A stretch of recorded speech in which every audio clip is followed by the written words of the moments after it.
curious kitten launches a surprise attack on a bemused dog in an adorable bid for attention.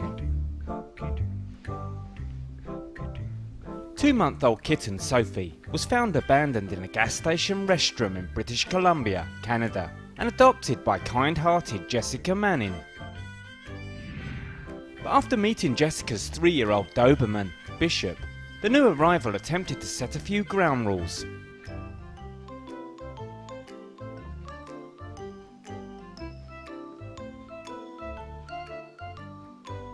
During the comical encounter, Bishop patiently endures Sophie's probing paws, and Jessica hopes the pair will soon become firm friends after this memorable introduction.